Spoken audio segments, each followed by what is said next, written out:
नमाज 5 वक्त, कोई गुंजाइश नहीं नमाज छोड़ने की। आप बूढ़े हो, बीमार हो, नमाज पढ़ो। वुजू नहीं कर सकते, तयम्मुम कर, नमाज पढ़नी है। खड़े होकर नहीं पढ़ सकता, बैठ के पढ़, नमाज पढ़नी है।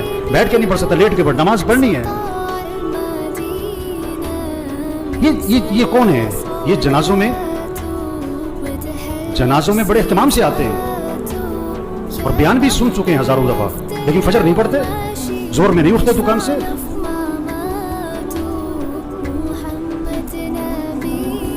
हुजूर अकरम सल्लल्लाहु अलैहि वसल्लम फरमा रहे हैं, नमाज मेरी आंखों की ठंडक है। और नमाज आपके लिए मुसीबत बनी हुई है। आपसे फजर में उठना मुसीबत बना हुआ है। आपसे अजान सुन के दुकान छोड़ना मुसीबत बना हुआ है। अल्लाह के नबी तो फरमाया नमाज मेरी आंखों की ठंडक है।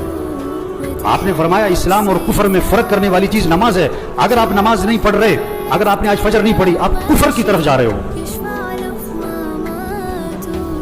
ये जनाजा पैगाम है, होश में आओ, नमाज पढ़ो, दीन सीखो।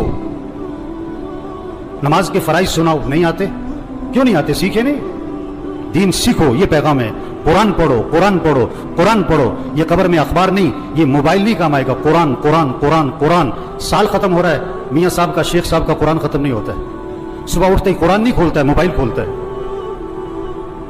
आप सल्लल्लाहु अलैहि वसल्लम ने फरमाया कुरान पढ़ा करो, ये क़यामत के दिन तुम्हारे लिए सिफारिश करेगा। आपने फरमाया जो रात को सूरह मुल्क पढ़ेगा, अल्लाह उसे कब्र के अजाब से बचा लेंगे। कुरान पढ़ो भाई, अल्लाह का जिक्र करो। हाथ में तस्बीह नजर आनी चाहिए। मोबाइल भी रखो, तस्बीह भी तो रखो। सबकी जेबें चेक करो, 2-2 मोबाइल निकलेंगे, तस्बीह एक भी नहीं निकलेगी। किसी को मोबाइल तोहफे में दो, बड़ा खुश होता है। किसी को तस्बीह तोहफे में दो,